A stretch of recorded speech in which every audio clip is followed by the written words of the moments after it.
E o Tribunal de Contas da União decidiu há pouco condenar o ex-procurador Deltan Dallagnol e o ex-procurador-geral da República, Rodrigo Janot, pelo modelo de gestão das contas da Força-Tarefa da Operação Lava Jato. O relator, Bruno Dantas, considerou as contas irregulares e votou por condená-los a ressarcir R$ 2.831.808, além de multa aos cofres públicos. A decisão da segunda Câmara foi unânime, sendo acompanhada por 4 outros ministros com direito a voto. Advogados da defesa dos procuradores alegaram que a decisão da corte poderia ser contestada no futuro e era repleta de erros. A defesa de Dallagnol disse que ele nem ordenou a criação da Força-Tarefa e seu sistema de funcionamento, nem se valeu de nenhuma diária por morar em Curitiba.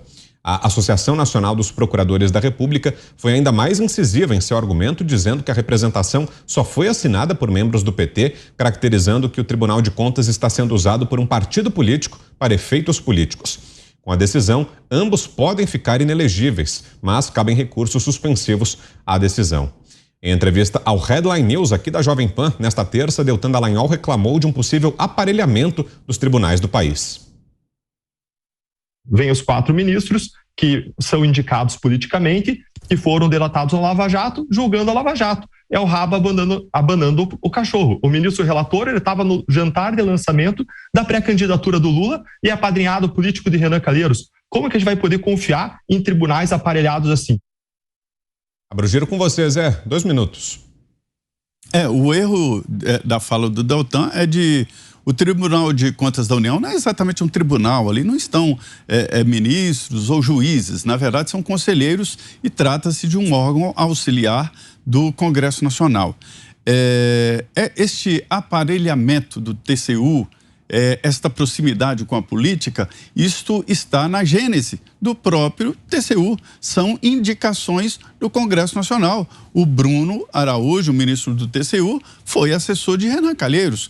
Aí sim é uma disputa entre o mundo jurídico e o mundo político. E o mundo político teve uma vitória substancial e Deltan Dallagnol foi condenado, mas vai apelar ao plenário. Todos terão que demonstrar aí o que eles acham desta disputa entre político e jurídico. Ele mostrou que não tinha autonomia e não se beneficiou de nada da liberação desses recursos. Pagamento de despesas da Lava Jato.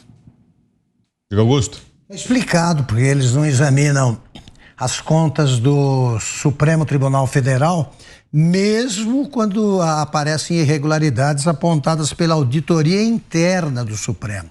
É que os ministros do Tribunal de Contas, os integrantes do Tribunal de Contas, não são juízes nem nada, eles estão muito ocupados com a apuração desses dados aqui. Eles vigiam quem prendeu bandidos, né, participando da Lava Jato, e o Supremo não fica sem nenhuma fiscalização, porque eles estão mais ocupados com coisas que eles acham mais importantes. 2 minutos, Fiuza. A melhor forma do Dallagnol e do Sérgio Moro, né, de manter a sua força, né, de manter também a sua reputação, a sua biografia, como diz o Sérgio Moro, era continuar investigando a quadrilha petista, como eles fizeram muito bem no certo período, mas eles desistiram disso. Os olhos cresceram, como eu já falei, para a carreira política. O Dallagnol, o Janot está aí nessa condenação patética. Condenação é patética, óbvio, né? É uma perseguição. Eu estou dizendo que eles abriram flanco. Eles baixaram a guarda, acharam que era meio para dar espetáculo. Eu lembro do Dallagnol circulando com o Rodrigo Janot, que é uma figura que praticamente se assumia petista ou simpatizante, né? Tentou proteger a Dilma Rousseff durante a Lava Jato, tudo batia lá e morria na praia. Eu lembro muito bem do Dallagnol apoiando o Janot naquele cerco, né? Naquela delação imprestável do Joesley, que era o momento de bagunçar a retomada brasileira, a retomada das reformas, etc. O Janot montou aquela arapuca, que depois se revelou uma arapuca, né? A delação, inclusive, deixou de valer, e evidentemente que se percebeu que aquilo era uma jogada política. E o Dallagnol estava ali apoiando esse tipo de coisa. Então, realmente, hoje eles estão, de certa forma, colhendo o que plantaram. Oceana, 2 minutos. Vitor, bom, primeiro eu não li o processo, não sei os detalhes desse processo, mas é no mínimo curioso, porque a Lava Jato ela tem o quê? 6, 7 anos e só agora eles resolveram analisar essas contas aí da Lava Jato. Contas, aliás, dinheiro gasto com centenas de agentes da Força Tarefa que foram deslocados até Curitiba durante todo esse tempo, hotéis para eles saírem de suas residências, irem até Curitiba trabalhar, alimentação. E, no entanto, só agora, isso é curioso, só agora que resolveram analisar isso. Mas, né, essa análise foi devido a um questionamento do PT esse ano. Eu fui fuçar nos nomes aí desses ministros do TCU, eles têm status de ministros, mas, né, como o Zé muito bem disse, o TCU não é um tribunal judiciário, mas um tribunal administrativo. E a votação foi feita em 7 segundos.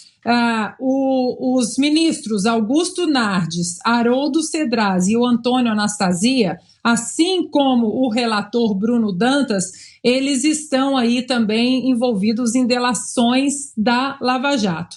Outro ponto que eu fucei na internet aqui e encontrei é que o Bruno Dantas, o relator aí, né, dessa condenação, ele é considerado o favorito, um dos nomes favoritos à indicação do Supremo Tribunal Federal em 2023, caso Lula vença. Ele também é afiliado político de nada mais, nada menos que Renan Calheiros, que esteve aí na sua cerimônia de posse em 2014 como ministro do TCU. E o mais interessante, Vitor, lembra daquele jantar em dezembro de 2021, um jantar aí em homenagem a Luiz Inácio Lula da Silva? Adivinha quem estava nesse jantar? Pois é, Bruno Dantas, o relator aí dessa condenação do TCU.